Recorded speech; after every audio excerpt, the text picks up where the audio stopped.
देश कोरोना महामारी के बीच वैक्सीनेशन को लेकर भी सरकार लगातार कदम उठा रही है देश में, और ऐसे में लगातार वैक्सीनेशन अभियान चलाया जा रहा है। लेकिन वैक्सीन की कमी भी एक चिंता का विषय बनी हुई है। वहीं वैक्सीन की कमी को लेकर विपक्ष भी सरकार पर हमलावर है। कांग्रेस नेता राहुल गांधी कोरोना महामारी और वैक्सीनेशन को लेकर लगातार सरकार को घेरते नजर आ रहे हैं। वहीं वैक्सीन की कमी को लेकर एक बार फिर राहुल गांधी ने ट्वीट किया है, जिसमें उन्होंने लिखा है कि जुलाई आ गई लेकिन वैक्सीन नहीं आई। तो राहुल गांधी का वैक्सीन पर, केंद्र सरकार पर यह तंज, उन्होंने कहा कि जुलाई आ गई लेकिन वैक्सीन नहीं आई।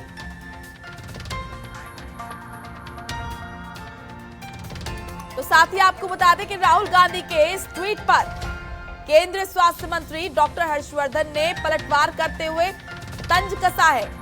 डॉक्टर हर्षवर्धन ने क्या कुछ कहा है वो भी आपको दिखा देते हैं। दरअसल हर्षवर्धन ने कहा है कि अहंकार और अज्ञानता के वायरस का कोई टीका नहीं है। ममता हमारी सहयोगी जुड़ चुकी है इस खबर पर लाइव। ममता, वैक्सीन को लेकर जहां विपक्ष हमलावर रुख अख्तियार किए हुए हैं केंद्र सरकार को के ऊपर, तो वहीं यहां पर हम पलटवार भी होते हुए देख रहे हैं। राहुल गांधी ने कहा कि जुलाई आ गई लेकिन वैक्सीन नहीं आई, तो हर्षवर्धन का ये जवाब कि अज्ञानता और अहंकार का कोई टीका नहीं है, इस वायरस का कोई टीका नहीं है।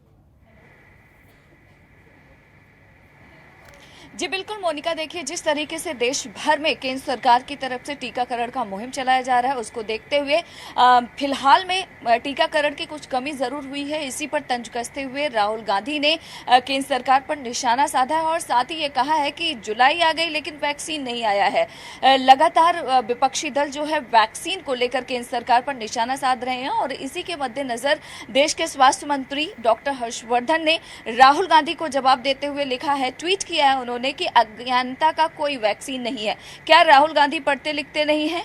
राहुल गांधी को सोचना चाहिए कुछ भी लिखने से पहले, ट्वीट करने से पहले। इसके अलावा डॉक्टर हर्षवर्धन ने अपने ट्वीट में यह भी कहा है कि कांग्रेस पार्टी को अपने शीर्ष नेतृत्व के बारे में सोचना चाहिए। यानी कि जिस तरीके से राहुल गांधी ने ट्वीट किया है उसको लेकर डॉक्टर हर्षवर्धन ने पलटवार किया है और साथ ही ये भी कहा है कि इससे पहले ही मैंने जुलाई में किस तरीके से वैक्सीन देश की जनता को लगेगा उसका पूरा विवरण मैंने दिया था। इसके बावजूद लगातार राहुल गांधी कांग्रेस पार्टी केंद्र सरकार पर निशाना साधते रहते हैं। क्या वो लोग पढ़ते नहीं है?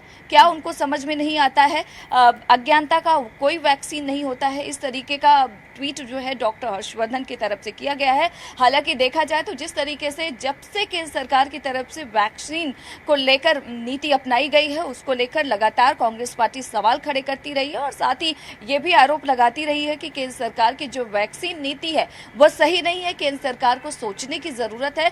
इन तमाम चीजों को लेकर मोनिका लगातार आरोप प्रत्यारोप का जो सिलसिला है वो लगातार जारी है। ऐसे में जरूरी यह है कि वैक्सीन आए, लोगों को वैक्सीन लगे, क्योंकि कोरोना संक्रमण की तीसरी लहर की आशंका लगातार जानकार बता रहे हैं।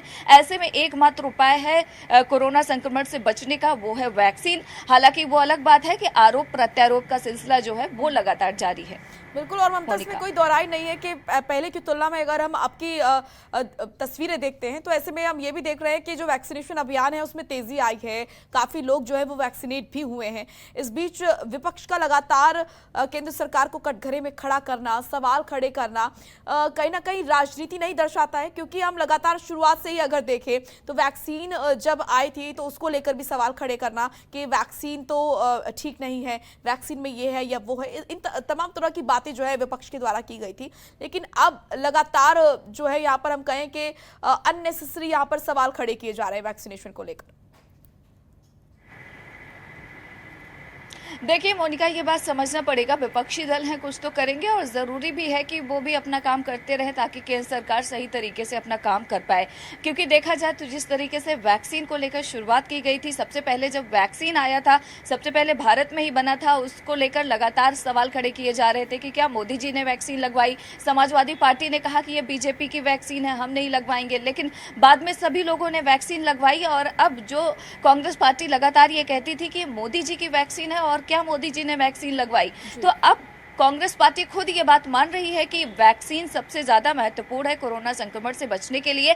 ऐसे में देखा जाए तो सवाल लगातार, चाहे समाजवादी पार्टी हो या फिर कांग्रेस पार्टी हो, लगातार सवाल खड़े कर रहे हैं केंद्र सरकार के ऊपर, लेकिन इसमें सबसे ज्यादा महत्वपूर्ण यही है वैक्सीन को लेकर। और ये बात भी सही है कि हमारे देश की जनसंख्या बहुत ज्यादा है, ऐसे में एक साथ सबको वैक्सीन लगना मुमकिन नहीं है, वक्त तो लगेगा। लेकिन सूत्रों की माने तो जिस तरीके से केंद्र सरकार तमाम इंतजाम कर रही है, मुमकिन है कि दिसंबर तक जो पहला डोज है वो सभी लोगों को लग सकता है। इस तरीके का केंद्र सरकार की तरफ से कहा गया है। हालांकि देखना होगा कि केंद्र सरकार जो कह रही है उसमें कितना खरा उतर पाती है। लेकिन एक बात तो यह तय है कि वैक्सीन ही एकमात्र उपाय है कोरोना संक्रमण से बचने के लिए। और जिस तरीके से कांग्रेस पार्टी लगातार आरोप लगा रही है, उसको लेकर बीजेपी भी सवाल खड़े कर रही है। उसका साफ तौर पर यह कहना है कि क्या कांग्रेस पार्टी ने अभी तक टीकाकरण में अपना कोई सहयोग दिया, क्योंकि अगर यूपी की हम बात करें तो कई ऐसे जगहों पर, कई ऐसे जिलों में देखा गया कि जब टीका लगाने के लिए डॉक्टर जाते हैं तो लोग भागने लगते हैं, वो डरते हैं, उनमें भय है, उनमें शंका है इस बात का कि अगर वो टीका लगवाएंगे तो उनकी जान भी जा सकती है। तो ऐसे में बीजेपी ये सवाल खड़े कर रही है कि ये जो लोगों के अंदर, जनता के बीच जो भय व्याप्त है, उसके पीछे कहीं ना कहीं विपक्ष का हाथ है। ऐसे में क्या कांग्रेस पार्टी या समाजवादी पार्टी ने ये सोचा कि ये जो भय है आम जनता में, लोगों में, उसको दूर कैसे किया जाए? क्या कांग्रेस के लोगों को टीकाकरण जो केंद्र बनाया गया है वहां लेकर गए हैं? क्या किसी को टीका लगवाया है? तो ये सवाल बीजेपी भी कांग्रेस पार्टी से पूछ रही है कि आप लगातार सवाल खड़े कर रहे हैं। पहले आपने शंका जाहिर की वैक्सीन के ऊपर, अब जब आपको पता है कि कोरोना से बचने का एकमात्र उपाय है वैक्सीन, तो आप कह रहे हैं कि सरकार वैक्सीन नहीं लगा पा रही। तो आपने कितना योगदान दिया है लोगों को वैक्सीन लगवाने में? आपने क्या किसी को टीकाकरण केंद्र पर लेकर गए? तो कहीं ना कहीं सवालों का जो सिलसिला है मोनिका, वो लगातार जारी है। ऐसे में सबसे ज्यादा महत्वपूर्ण यही है कि विपक्षी दल तो अपना काम करेंगे, केंद्र सरकार अपना काम करेगी, लेकिन जरूरी यही है कि इसमें वैक्सीन जो है वो नहीं रुकना चाहिए। जनता को लगातार वैक्सीनेट होना चाहिए और टीकाकरण होते रहना चाहिए ताकि कोरोना संक्रमण से लोग बच सकें। मोनिका, चलिए, शुक्रिया आपका ममता, तमाम महत्वपूर्ण जानकारी देने के लिए, अपडेट हम तक पहुंचाने के लिए। खबरों के निष्पक्ष विश्लेषण के लिए सब्सक्राइब करें Jantantra TV and press the bell icon. Never miss any update.